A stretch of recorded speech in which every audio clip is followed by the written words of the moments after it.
हमारे YouTube channel पर आप सभी का स्वागत है। जो नए संगीत के विद्यार्थी हैं उनके लिए आज एक बहुत खास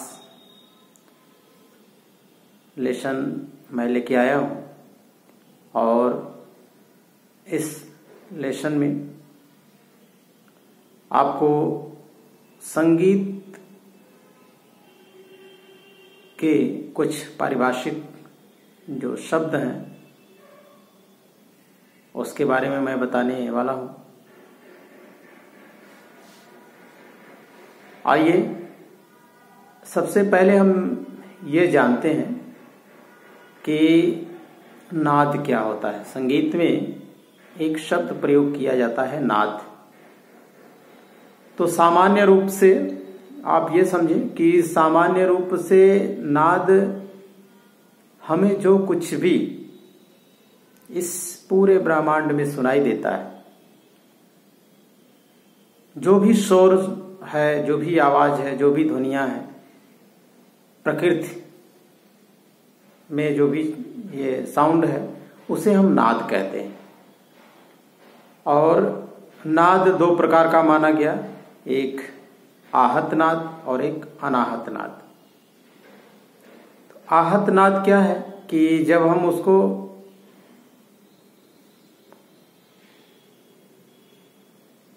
निकालते हैं, आहत मतलब आघात करते हैं या किसी भी वस्तु पर हम प्रेशर दे करके जब साउंड को निकालते हैं तो उसको हम आहत नाद कहते हैं। जैसे बांसुरी को बजाने के लिए हम हवा का उसमें दबाव, हवा उसमें हम फूंकते हैं तो बांसुरी में आवाज आती है। शहनाई में भी इसी प्रकार से होता है। तबला से आवाज निकालने के लिए तबला पर हम आघात करते हैं।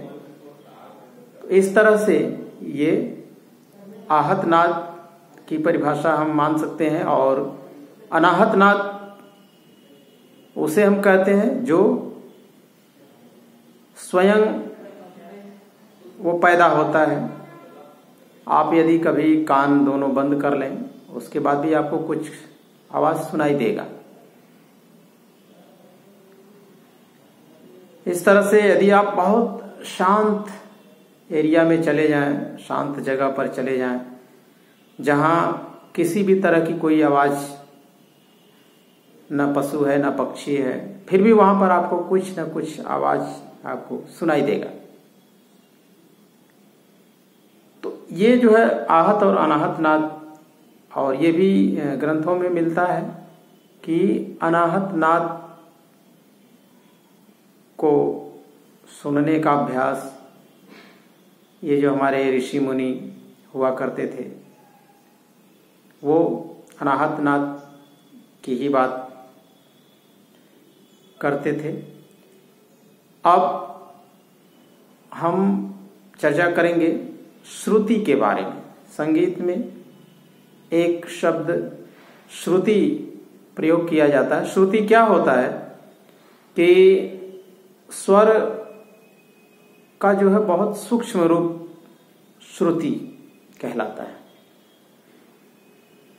अब उसको केवल हम शब्दों में यही कह सकते हैं। प्रैक्टिकली उसको सुनने के लिए आपको बहुत अभ्यास होना चाहिए स्वर को पहचानने का।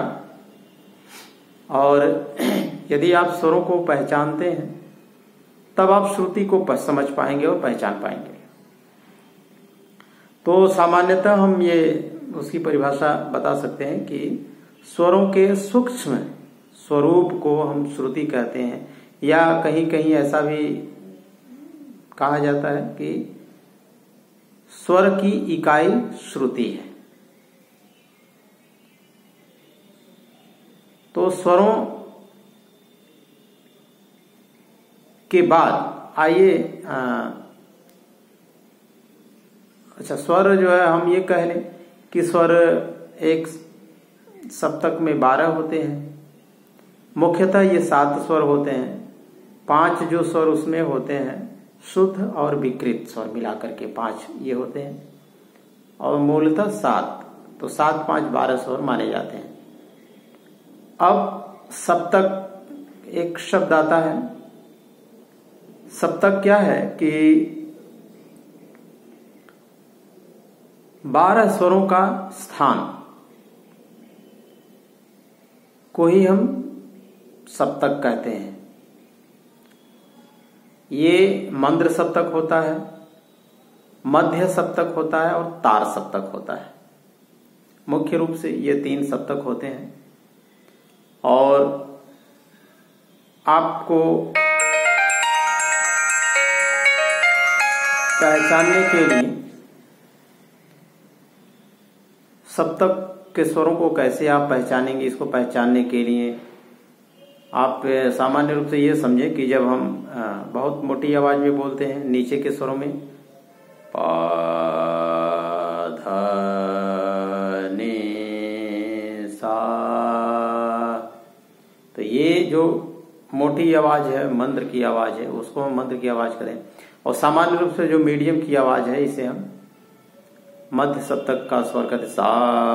सा रे ग म प ध नि सा, ये जो सा तक हम गए और सा के आगे सा रे ग म प, ये जो हो रहा है ये तार सप्तक का स्वर हो रहा है।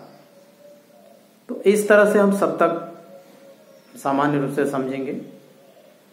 और तीसरा है थाट।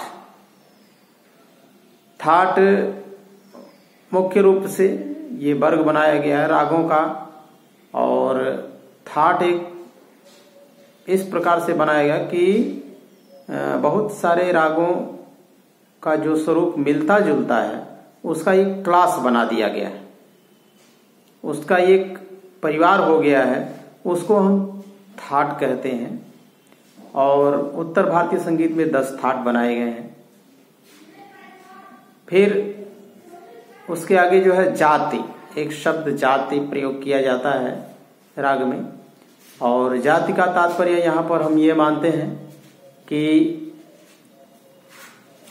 स्वरों का जो प्रयोग होता है राग में,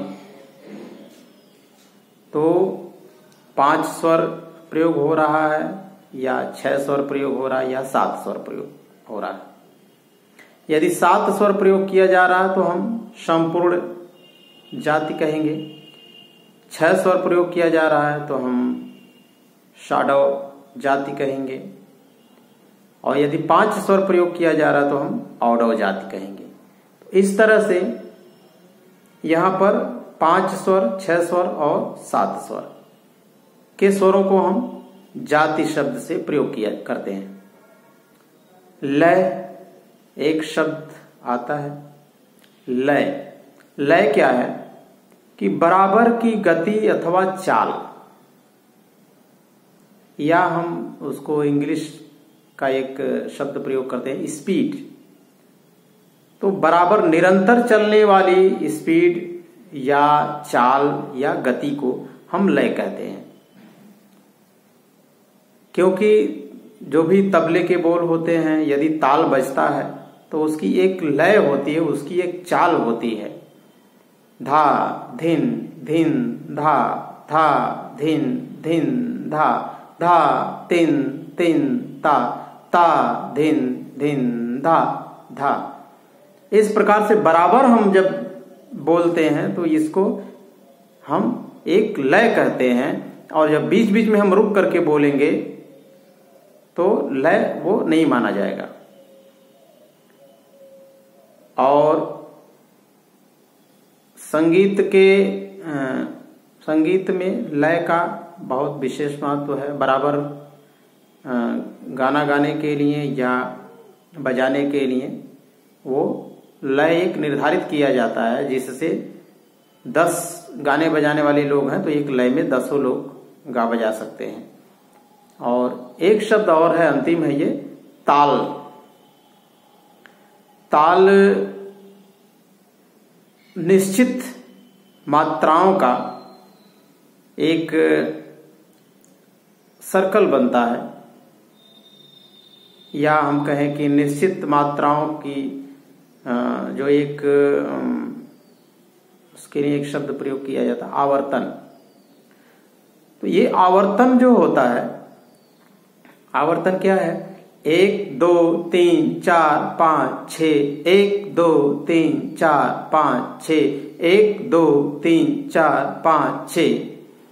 ये जो 6 तक जाने के बाद हम 1 से फिर शुरू कर रहे हैं, ये 6 तक का, 1 से लेकर 6 तक का ये आवर्तन हो रहा है।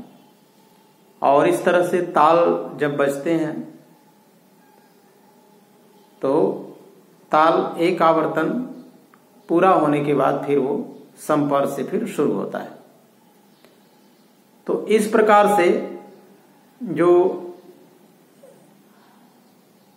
11-12 के छात्र हैं, विशेष रूप से उनके लिए ये बहुत ही आवश्यक और जरूरी ये चैप्टर है। इसको आप समझें, 1-2 बार आप पढ़ लेंगे तो अच्छी तरह से आपको याद हो जाएगा और आपको बहुत मदद मिलेगी इस वीडियो से। वीडियो देखने के बाद यदि अच्छा लगे तो आप चैनल को सब्सक्राइब करें, लाइक करें, और कुछ और जानना चाहते हैं तो आप कमेंट्स करें, समाधान करने का पूरा कोशिश किया जाएगा। इन्हीं बातों के साथ धन्यवाद।